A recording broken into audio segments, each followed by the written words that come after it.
kita akan membahas alur film yang cukup unik, yaitu film yang menceritakan tentang seorang laki-laki yang sepanjang hidupnya adalah pemeran utama sebuah reality show dan dia sendiri tidak menyadarinya sebagai tokoh utama. Sampai-sampai tempat tinggal, tetangga, penjual koran, bahkan semua penduduk di kota adalah figuran untuk dirinya. Ya, apalagi kalau bukan The Truman Show yang rilis pada tahun 1998 silam. Film ini disutradarai oleh Peter Weir dan dibintangi oleh Jim Carrey sebagai cast utama. Ia berperan sebagai karakter Truman Burbank yang menjadi pusat cerita film ini. Langsung saja kita masuk ke adegan pertama dalam film ini. Pada adegan pertama muncul seperti rangkaian wawancara dengan sutradara yang membuat reality show bertajuk The Truman Show. Sutradara itu bernama Christoph. Dia adalah sutradara reality show yang dibintangi oleh Truman Burbank. Menurut Christoph, The Truman Show, emosi yang ditampilkan dalam reality show itu sangatlah nyata karena tanpa skrip, tidak ada petunjuk, tidak ada yang diatur, dan rangkaian emosi Truman adalah nyata. Kemudian terlihat adegan berikutnya adalah Truman yang sedang berbicara dengan dirinya sendiri di cermin, dan lalu bersiap-siap untuk berangkat kerja. Kemudian muncul tulisan yang berarti bahwa siaran langsung The Truman Show sudah berlangsung selama 10.909 hari sejak pertama kali tayang. Kemudian muncul Truman keluar dari rumah untuk berangkat kerja dan menyapa semua tetangganya. Semua orang pun terlihat menyapa dia. Kemudian sebuah benda jatuh dari langit di dekat Truman. Dia pun memeriksa benda itu sebentar lalu melanjutkan berangkat ke kantor. Saat di dalam mobil, Truman mendengar siaran radio tentang sebuah pesawat menjatuhkan suku cadangnya saat mengudara. Sebelum masuk kantor, Truman menyempatkan diri membeli sebuah koran dan majalah, lalu kemudian berjalan menuju kantor. Dengan banyak orang yang menyapanya sepanjang jalan, sampailah Truman di kantornya. Kemudian dengan sedikit mengendap dan berbisik, Truman mengambil telepon dan meminta info tentang Kepulauan Fiji. Kemudian Truman meminta informasi tentang sebuah nama, yaitu Sylvia Greenland. Dan ternyata Truman tidak mendapatkan info apapun yang dia harapkan. Kemudian Truman mengambil majalah yang barusan dia beli dan menyobek mengambil gambar dari dalam majalah itu. Lalu datanglah kolega Truman menyerahkan berkas calon pelanggan di Wells Park di Pulau Harbor, yang berarti menyeberang laut.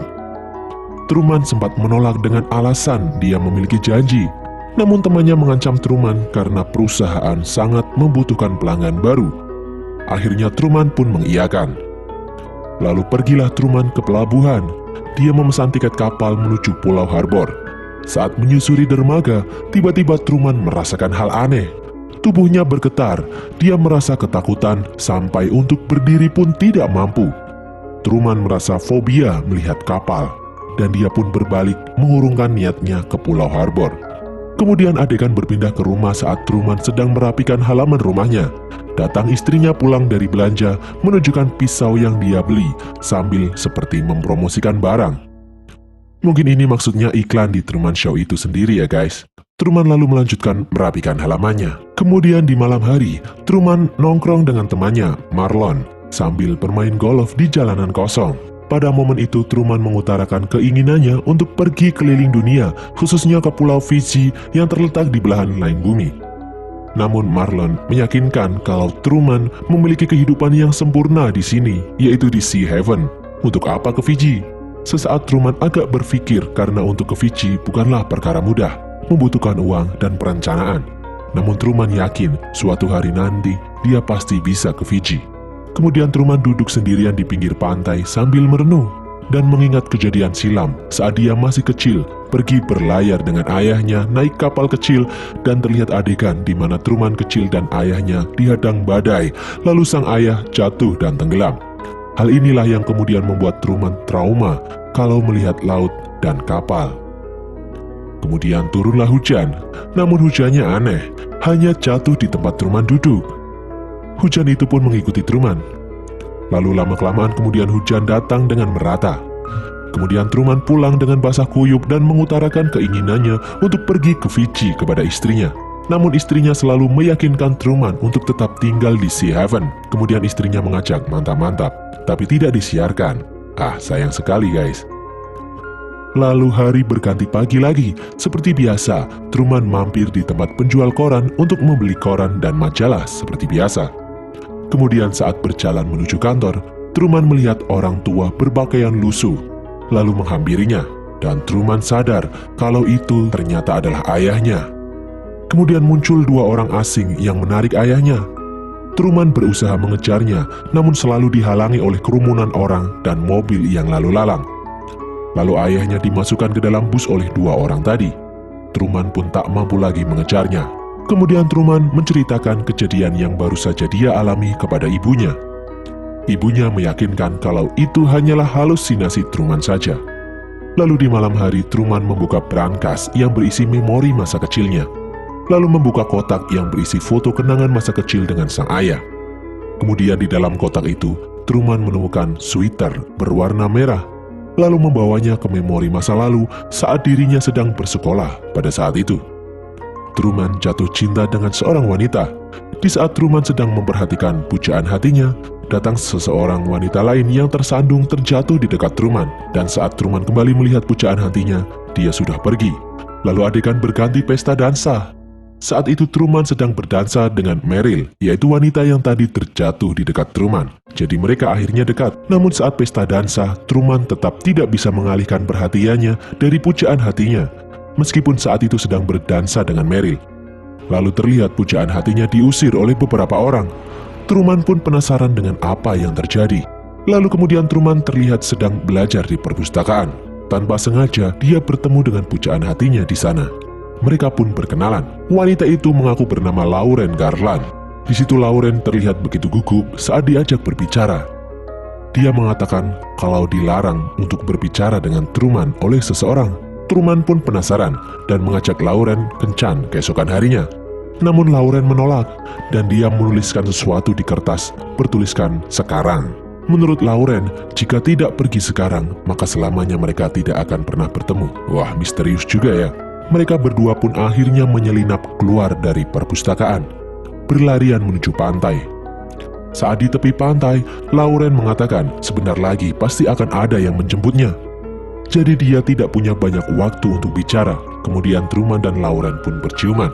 Benar saja, baru sebentar mereka di pantai, datang mobil sedan menghampiri. Dan keluar seseorang yang mengaku ayah Lauren. Namun Lauren mengatakan tidak pernah mengenal orang itu. Lauren berkata kepada Truman bahwa semua ini adalah tipuan. Kota, pantai, laut, dan langit adalah sebuah studio. Lauren berkata semua orang memperhatikan Truman. Semua ini hanyalah rekayasa. Dan Lauren berkata kalau namanya sebenarnya adalah Sylvia. Kemudian saat Lauren pergi, sang ayah sempat berkata mereka akan pindah ke Pulau Fiji. Mungkin inilah yang menyebabkan Truman begitu menginginkan pergi ke Fiji. Truman pun terlihat kebingungan. Lalu Truman tersadar dari lamunannya dan mengambil bingkai foto istrinya, Meryl. Lalu dibaliknya dan ternyata terdapat berbagai tempelan foto sobekan dari majalah. Jadi ceritanya, dia mengumpulkan foto-foto wanita di majalah, lalu menyobeknya dan dirangkai hingga mirip wajah Sylvia. Kemudian keesokan harinya seperti biasa, Truman berangkat kerja. Saat itu di dalam mobil, radionya bermasalah. Kemudian Truman menendang-nendang radio mobilnya. Lalu keluarlah percakapan yang sepertinya memperhatikan tindakan Truman. Kemanapun dia pergi, kemanapun Truman berbelok. Kemudian radio itu sadar bahwa Truman juga mendengarnya. Lalu radio itu berganti frekuensi. Saat berganti frekuensi terlihat semua orang di kota kesakitan mendengar dengungan di telinga. Truman pun menjadi curiga. Kemudian dia tidak jadi masuk ke kantor dan keluar. Lalu Truman memperhatikan sekitarnya.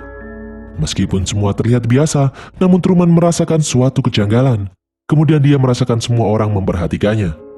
Lalu Truman menghampiri teman karibnya Marlon, mengajaknya keluar untuk berbicara. Kemudian Truman mengatakan kepada Marlon bahwa dia akan pergi. Kemudian keesokan harinya, Truman mencurigai istrinya dan mengikutinya saat dia berangkat bekerja di rumah sakit.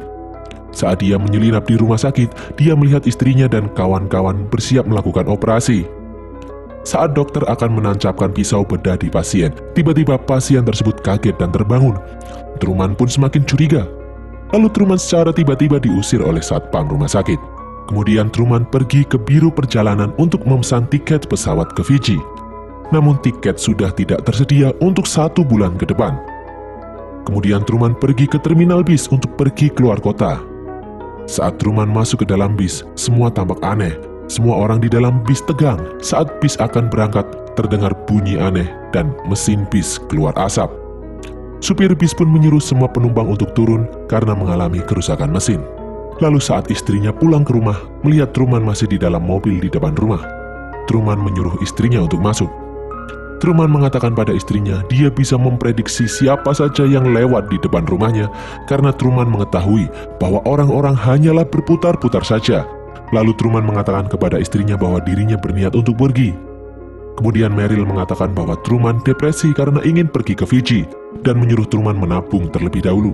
Lalu Truman mengunci pintu mobil dan mengatakan akan pergi sekarang. Istrinya pun terkejut. Truman pun mengajak istrinya berputar-putar. Saat Truman keluar gang, terjadi kemacetan. Kemudian Truman berbalik kembali dan berputar-putar. Saat dia kembali ke gang yang sama, kemacetan pun sudah hilang. Ajaib sekali. Lalu Truman mengajak istrinya untuk pergi keluar kota. Saat mereka melewati hutan, mereka dihadang banyak petugas. Kata salah seorang petugas, sedang terjadi kebocoran pembangkit listrik tenaga nuklir. Saat Truman mengucapkan terima kasih, petugas itu mengatakan, "Sama-sama Truman." Truman pun semakin curiga dari mana dia mengetahui namanya. Truman lalu keluar dari mobil dan kabur masuk ke hutan. Semua petugas pun mengejarnya. Dan akhirnya Truman tertangkap dan dibawa kembali ke rumah. Saat pulang ke rumah, Truman menyadari kalau istrinya juga bagian dari semua keanehan ini. Saat Truman ingin menginterogasi istrinya, datanglah Marlon. Lalu Marlon mengajak Truman berbicara di tongkrongan seperti biasa. Saat itu Truman berkeluh kesah tentang semua orang memperhatikannya dan semua serasa disetting untuknya. Marlon lalu membawa seseorang ke tongkrongan mereka, yaitu ayah Truman. Saat momen Truman bertemu dengan ayahnya, terlihat ketegangan di ruang produksi The Truman Show. Saat Christoph mengarahkan timnya untuk berpindah-pindah kamera dan merekam momen mengharukan pertemuan Truman dan ayahnya itu. Dan momen itu berjalan begitu mengharukan dengan arahan Christoph sang sutradara. Kemudian saat semua orang terharu, terlihat Sylvia bersedih melihat Truman. Di scene ini terkuak bahwa kehidupan Truman sudah disiarkan ke seluruh dunia sejak bayi, sejak mulai berjalan, masuk sekolah, hingga dewasa. Semua menggunakan teknologi canggih.